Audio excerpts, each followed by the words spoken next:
Hello bachcho, let's read this question. So this question says, a charge small q is carried slowly from point A whose coordinates are given r 135. Okay, आपको polar coordinates given है r और theta given है to A point B जिसके coordinates आपके r 45 degree following a path which is a quadrant of a circle of radius r. If dipole moment is p, then find out the work done by the external agent. Okay, आपको बताना है कि external agent ने आपका कितना work done यहाँ पर क्या होगा. ओके, तो चलिए बच्चों अब हम इस क्वेश्चन को स्टार्ट करते हैं.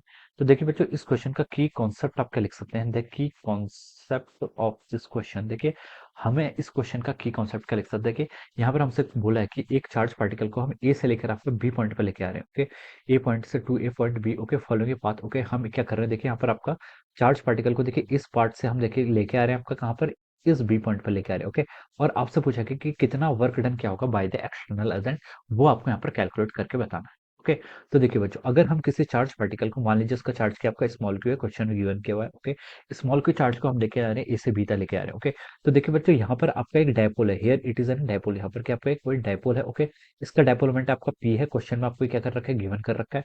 तो देखिए इस डायपोल के कारण हम बोल सकते हैं कि इस पॉइंट पर, ए पॉइंट पर और इस बी पॉइंट पर, ओके, आपका क्या होगा, ए पॉइंट पर और बी पॉइंट पर क्या होगा, आपका फील्ड होगा.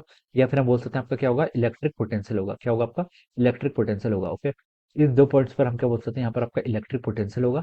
ओके, तो जो आपका पोटेंशियल होगा, इस पॉइंट पर आपका पोटेंशियल होगा, इस पॉइंट पर पोटेंशियल होगा. तो हम यहाँ पर पोटेंशियल के कारण देखिए इस चार्ज पर क्या लगेगा, आपका पोटेंशियल एनर्जी आएगी. ओके, इस चार्ज पार्टिकल पर देखिए इस पी का क्या लगेगा, फील्ड लगेगा, इलेक्ट्रिक फील्ड होगा. ओके, इस इलेक्ट्रिक फील्ड के कारण हम बोलेंगे यहाँ पर पोटेंशियल होगा. और पोटेंशियल होगा तो हम बोल सकते हैं कि यहाँ पर जब सिस्टम होगा, चार्ज पार्टिकल होगा, तो it will have some energy, जिसको हम क्या बोल सकते हैं, इलेक्ट्रिक पोटेंशियल एनर्जी बोल सकते हैं. क्या, इलेक्ट्रिक पोटेंशियल एनर्जी होगी ए पॉइंट पर. फिर हम इसको देखें बी पॉइंट पे लेके जाएंगे तो यहाँ पर इसके कुछ इलेक्ट्रिक पोटेंशियल होगी, एनर्जी होगी, जिसको मैंने क्या बोल दिया, आपका यू ए और यू बी बोल दिया. ओके, अब देखिए, अब आपको बताना है कि ए से बी ले आने में आपको कितना वर्क डन करना पड़ेगा. तो ये डिफरेंस ऑफ जो आपका पोटेंशियल एनर्जी होगा, this is called the work done. ये होगा आपका, ये होगा this is the work done by the external agent. Okay, इस पॉइंट पर आपकी जितनी पोटेंशियल एनर्जी ए पॉइंट पर और बी पॉइंट पर आपकी जितनी पोटेंशियल एनर्जी, उन दोनों का जब हम डिफरेंस कैलकुलेट करेंगे तो this will be the work done by the external agent to take the charge from A to B. Okay, Q charge को ए से बी तक ले आने में हमें इतना वर्क डन करना पड़ेगा. ओके, तो देखिए इस क्वेश्चन का की कॉन्सेप्ट आप क्या लिख सकते हैं, आपका इलेक्ट्रिक पोटेंशियल एनर्जी. क्या लिख सकते हैं, आपका इलेक्ट्रिक पोटेंशियल एनर्जी लिख लीजिए, या फिर आप electrostatic potential energy. Okay, this will be the key concept of this question. ये क्या हो जाएगा आपका, इस क्वेश्चन का आपका की कॉन्सेप्ट हो जाएगा. ओके, चलिए देखिए बच्चों हम इसको यहाँ पर स्टार्ट करते हैं. तो देखिए पोटेंशियल एनर्जी क्या होता है, देखिए आपके पहले हम पोटेंशियल एनर्जी फाइंड आउट करने के लिए देखिए पोटेंशियल एनर्जी को हम लिख सकते हैं, आपका क्या लिख सकते हैं, ये आपका हो जाता है, देखिए हमें पता है कि ये आपका Q इंटू वी हो जाएगा. Okay, potential at that point and charge. Okay, अब देखिए अब पहले यहाँ पर ए पॉइंट पर पोटेंशियल एनर्जी कैलकुलेट करेंगे तो आपको ए पॉइंट पर पोटेंशियल चाहिए होगा. पोटेंशियल किसके कारण, आपका इस डायपोल के कारण आपको ए पॉइंट पर पोटेंशियल चाहिए. ओके, तो देखिए जो आपका डायपोल होता है, डायपोल के कारण आपका पोटेंशियल का फॉर्मूला कैसे लिखते हैं हम, देखिए P cos theta divided by 4 pi epsilon naught R square. Okay, P cos theta by 4 pi epsilon naught R square. Okay, ये आपका क्या होता है, this is the formula for the potential. Okay, this is the formula for the potential due to a dipole. Dipole के कारण आपका ये potential होता है. ओके, अब देखिए बच्चों ये जो आपका वेक्टर है, ओके, ये वेक्टर देखिए आपका ए वेक्टर जो आपका पोजीशन है, ये आपका कितना डिग्री का एंगल बना रहा है, it is making an angle of 135 degree. कितना बना रहा है, 135 डिग्री. ओके, तो हम बोल सकते हैं जो आपका थीटा एंगल हो जाएगा, थीटा एंगल कितना हो गया आपका, 135 डिग्री के इक्वल हो जाएगा. तो देखिए डायपोल मोमेंट तो आपका पी है, वो क्वेश्चन में गिवन कर रखा है. आप cos 135 लिखते हैं, cos 135 को क्या लिख सकते हैं हम, देखिए cos 90 प्लस 45 बोल सकते हैं, और cos 90 प्लस थीटा कितना होता है, माइनस साइन थीटा. यानी कि आपका माइनस साइन 45, माइनस साइन 45 की वैल्यू कितनी हो जाएगी आपकी, minus one by root two. Okay, तो ये हमने cos 135 की वैल्यू यहाँ पर क्या कर ली, पुट कर ली. ओके, और ये कितना हो जाएगा आपका 4 pi epsilon not. Okay, distance कितनी आपकी आ रही है, तो आर स्क्वायर हो जाएगा. Okay, so this will be the, हम लिख सकते हैं आपका P divided by root two times 4 pi epsilon naught times R square. Okay, ये क्या हो जाएगा, this will be our potential. ये क्या हो जाएगा आपका, इस पॉइंट पर आपका पोटेंशियल हो जाएगा. ओके, अब देखिए सिमिलरली आपका पोटेंशियल किस पॉइंट पर हो गया, आपका ए पॉइंट पर हो गया.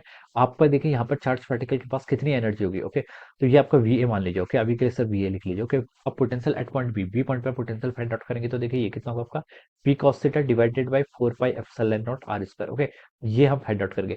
कॉस थीटा देखिए कितना होगा, देखिए जो आपका थीटा होता है ना, थीटा आपका सेंटर से एंगल होता है. थीटा क्या होता है आपका, सेंटर से एंगल. ए पॉइंट पर देख गए थे तो कितना एंगल था आपका, 135 डिग्री का एंगल था. ओके, अब देखिए यहाँ से हम देखिए यहाँ पर देखिए बीपी के लिए आपका देखिए ये एंगल गिवन है, ये एंगल कितना देर का है, 45 डिग्री आपको क्वेश्चन में दे रखा है. ओके, तो पी कॉस 45, कॉस 45 की वैल्यू आपकी 1 बाय रूट हो जाएगी, डिवाइडेड बाय देखिए आपका ये हो जाएगा 4 pi epsilon naught times R square. Okay, तो इसकी वैल्यू आ गई आपकी P divided by root two times of our 4 pi epsilon naught times R square. Okay, तो ये आपका क्या आ गया, बी पॉइंट पर पोटेंशियल आ गया। आपको क्या बताना है, वर्क डन बताना है। और वर्क डन देखिए आपका किसके इक्वल होता है, वर्क डन होगा आपका डिफरेंस इन पोटेंशियल, यानी कि वीबी माइनस वीए आप यहाँ पर फाइंड आउट कर लीजिए। इन दोनों के डिफरेंस ऑफ पोटेंशियल के इक्वल हो जाएगा। ओके, तो देखिए आप यहाँ पर से कैलकुलेट कर लीजिए। देखिए जो आपका वर्क डन आएगा, अब हम यहाँ पर से वर्क डन कैलकुलेट कर लेते हैं। वर्क डन देखिए अपने डेफिनेशन को यूज कर लिया, वीबी माइनस वीए, इस फॉर्मूले का हम यूज करेंगे।